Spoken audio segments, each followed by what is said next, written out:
19. Jacob's four bride raptures. The Bilhah Rapture. Genesis 29:29. Laban gave his female servant Bilhah to his daughter Rachel to be her servant. Bilhah bride rapture represents the rapture of the 144,000 male servants from the 12 tribes of Israel, from the messianic Israel bride, symbolized by Rachel.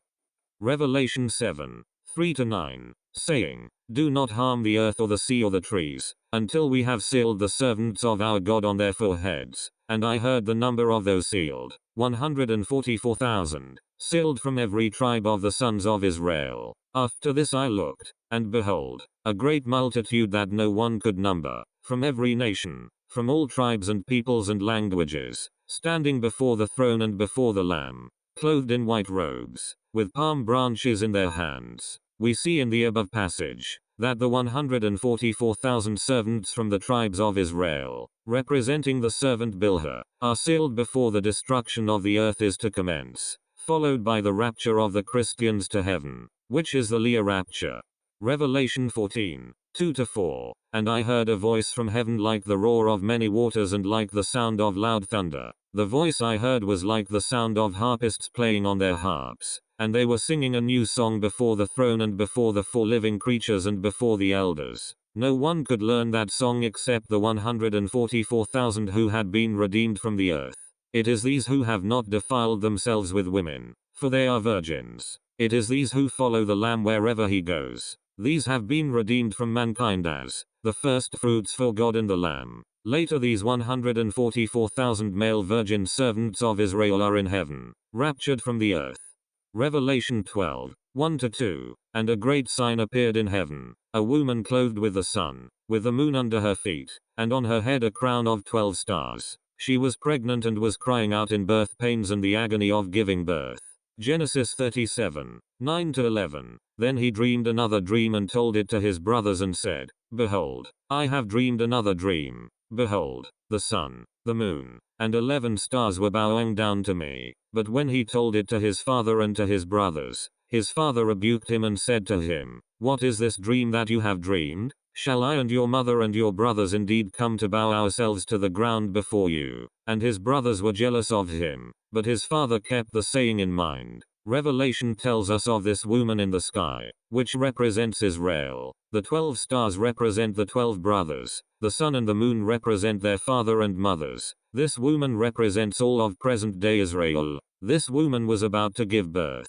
Revelation 12:5-6. She gave birth to a male child, one who is to rule all the nations with a rod of iron. But her child was caught up to God and to his throne, and the woman fled into the wilderness, where she has a place prepared by God, in which she is to be nourished for 1,260 days. This woman represents Messianic Israel, gave birth to the male child, who are the 144,000 male witnesses and servants from the tribes of Israel, that came out of her. This male child is raptured to heaven, which is the Bilhah servant rapture, and Messianic Israel is raptured from the earth 1,260 days later, which is the Rachel Rapture.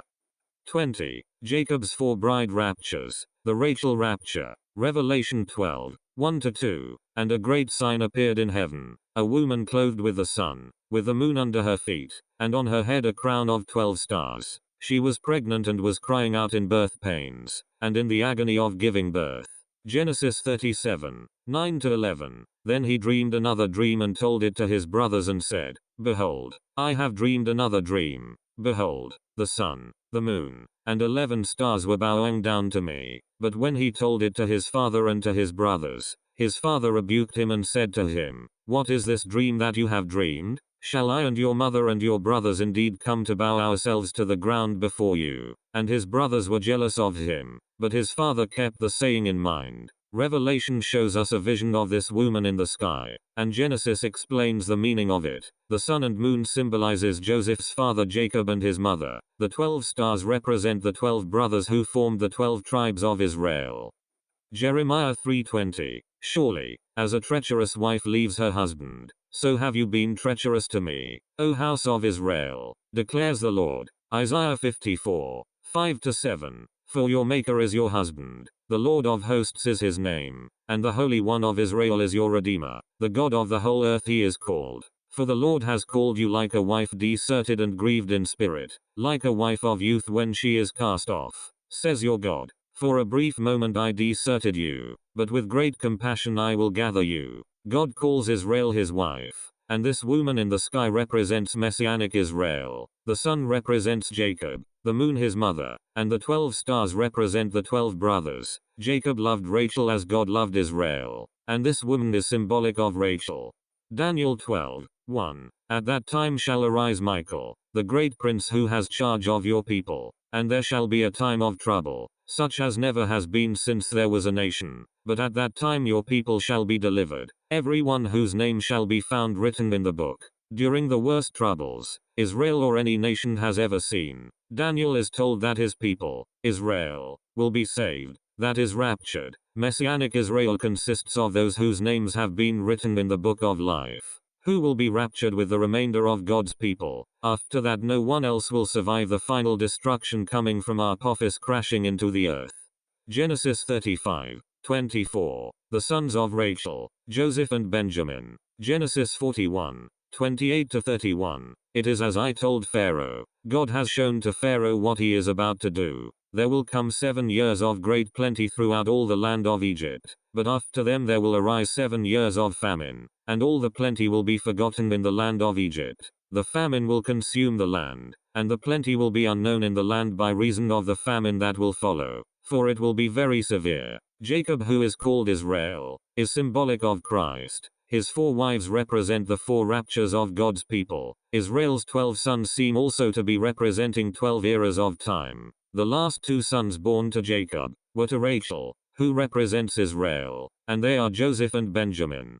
Revelation 6:8. And I looked, and behold, a pale horse, and its rider's name was Death, and Hades followed him, and they were given authority over 1/4 of the earth, to kill with sword and with famine and with pestilence and by wild beasts of the earth.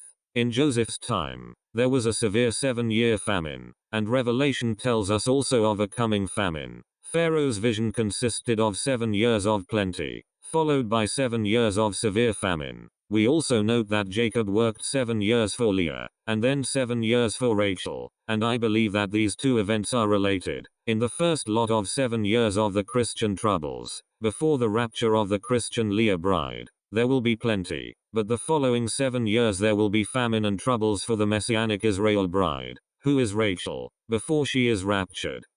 Genesis 42:4. But Jacob did not send Benjamin, Joseph's brother, with his brothers, for he feared that harm might happen to him. Jacob kept Benjamin close to him, as Christ will be close to his people during the 1,000-year reign on the earth. The Benjamin era is the last era of time before eternity. 21. The 2 witnesses. Revelation 11:1-12. Then I was given a measuring rod like a staff, and I was told, Rise and measure the temple of God and the altar and those who worship there, but do not measure the court outside the temple. Leave that out, for it is given over to the nations, and they will trample the holy city for 42 months. And I will grant authority to my 2 witnesses, and they will prophesy for 1,260 days, clothed in sackcloth.